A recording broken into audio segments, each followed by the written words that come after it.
Welcome all, Dax here, and today we are going over my top 10 Switch games. I was inspired to make this list after looking at my game library and realizing how many Switch games I own compared to all the other consoles I've had up to this point. Obviously I haven't played everything, but I have played most of the first-party Nintendo exclusives, as you'll see by this list. Before I begin, I have to give the disclosure, Breath of the Wild is not on this list. Why? Well, put simply, I just haven't finished it. I think I might go into this in more detail in a future video, but for now you just need to know it's not going to be on the list. As far as the rankings go, usually these top 10 lists are objectively subjective in nature, so to give my list some semblance of order, I'm asking myself two questions when placing each game. First, how much time have I spent playing this game? And number two, how much enjoyment did I get out of my experience as a whole? Now, with all that out of the way, let's get into it.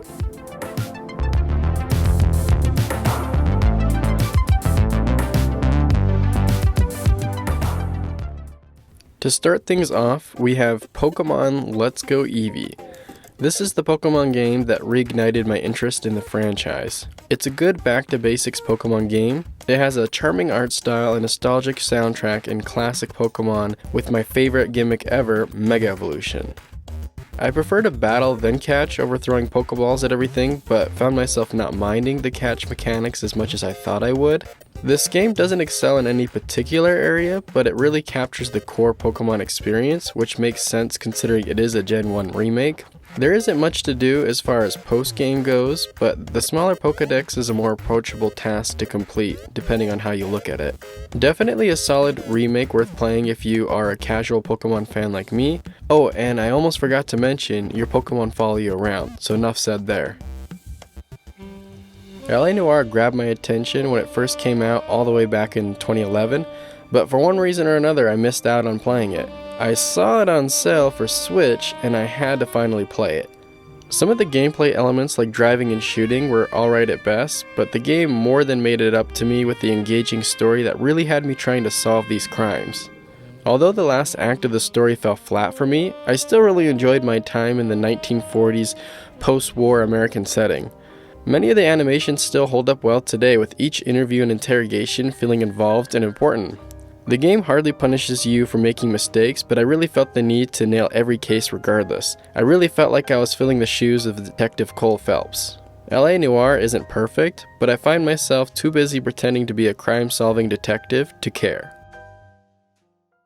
Back at it with another Pokemon game. If I would have made this list 6 months ago, Pokemon Sword and Shield would have been nowhere near here. As I mentioned in my first video, which I'll leave a link to, this game is not without its flaws. The game has a weak story, poor visuals that could easily put off any player. For me, however, the pros definitely outweigh the cons. The strong selection of Pokemon, both old and new, hooked me with the battle mechanics being as polished as they've ever been. I won't go into too much detail since you can just watch my video, but I had to include this game on the list for the amount of time spent and the fun had. Minecraft is here at a strong number 7. I'm amazed by the staying power of this game that never seems to die.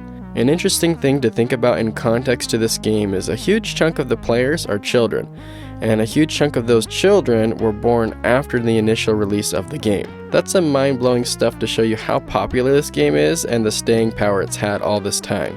I joined the Minecraft party relatively late on my Wii U in 2015. I still find myself dipping in and out throughout the years, even up to this point now. I love the primal satisfaction survival mode gives you when starting from nothing to building a castle block by block. Creative mode is also a blast, being a blank template for your imagination to run free. This isn't my favorite game of all time, but much like a Sims game, I constantly find myself having random cravings to get back into the world of Minecraft. I played the original Super Mario 3D World on Wii U and I had a great time with it. If players went into the experience expecting something in the vein of a Mario Galaxy, then I could see why they were disappointed. However, I really enjoyed my time with the game, not really having any expectations, with the game feeling more like a new Super Mario Bros. Than say a Galaxy or Odyssey. I didn't have the highest expectations for this specific port, under the impression that the Bowser's Fury content would be more of a small DLC add-on. Well, I was definitely wrong about that. Not only is there a solid 2.5D Mario experience here, but the Bowser's Fury content mode could easily be its own standalone game if only it was lengthened. The small difference of speed really helps make a big difference with the main game, while the Bowser's Fury content adds a whole new mini open world to explore. Personally, I would love to see more ports like this, adding large amounts of new content to make me feel like I'm getting my money's worth out of an old new game. I hope going forward, Nintendo keeps their mind open to this type of approach again. Okay, so this was a tricky one for me. If Mario Kart 8 had never came out on the Wii U and was only a Switch title with the DLC included, I would have probably placed it at number 1 or 2. Because although I have spent a good amount of time playing the game on Switch, I spent a lot more time playing it on the Wii U, so I have a hard time placing it so high on the top 10 Switch games list given that context. It's still a 10 out of 10 game today, which is probably part of the reason why it's still selling so well even now. I would consider it one of the best looking games on Switch, which is high praise for being a port from last generation.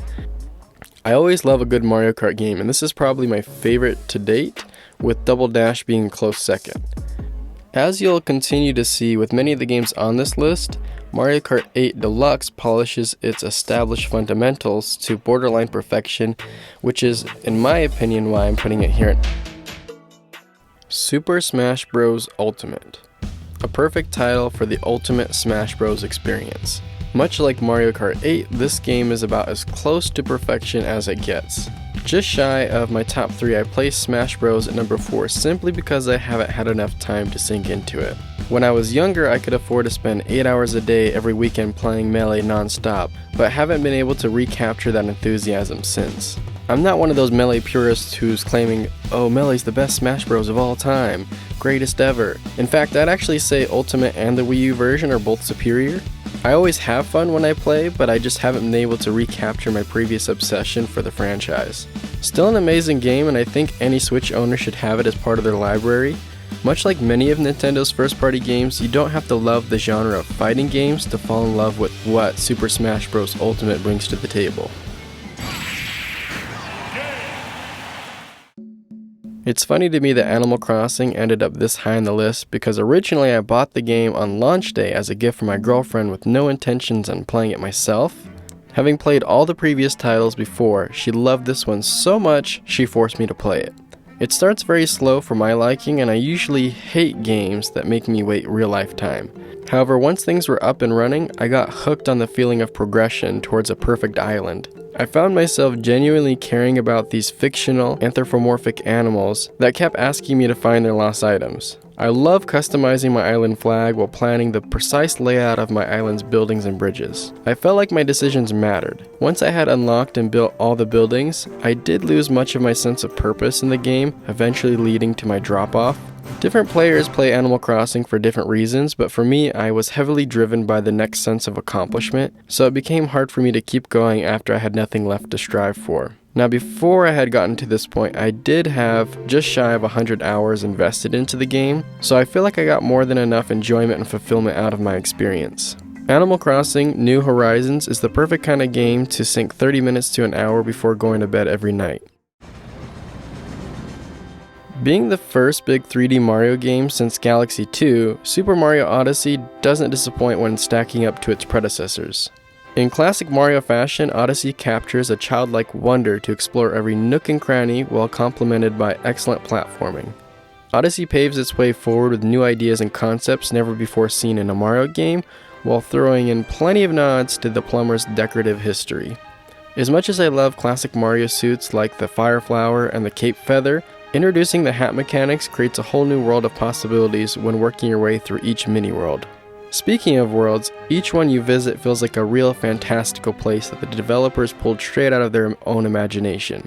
Super Mario Odyssey is going to be one of those games years from now people comment on how well it's aged, being a timeless classic.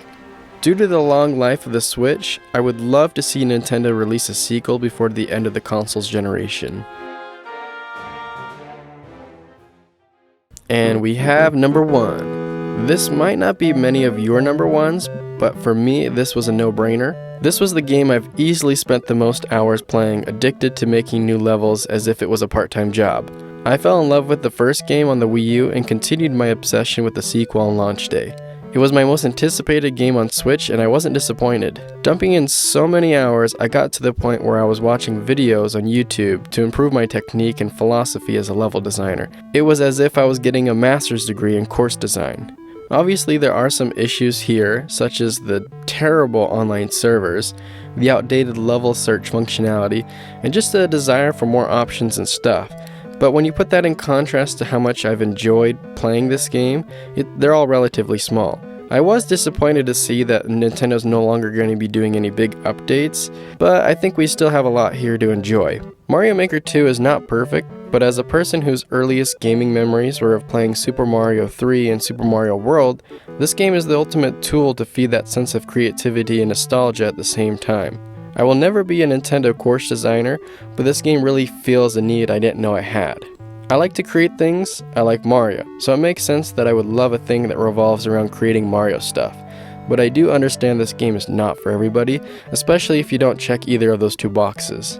Not a consensus greatest of all time for most, but easily my favorite game on Switch to date. So just to keep in mind, this is all just an opinion, specifically my opinion, so my list will definitely be different compared to yours. I will also mention that many of these positions change depending on my mood, so today's number 5 could easily be my number 2 next month. So, because all these games are great, they really could change order at any moment. I'll probably make another one of these lists in the future, so keep a lookout for that. If you liked the video, feel free to leave a like, and I also want to hear from you in the comment section what your top 10 list is and why. It's always interesting to bounce ideas off why a game is awesome or maybe not awesome. And as always, I want to appreciate you for watching, and until next time, see ya!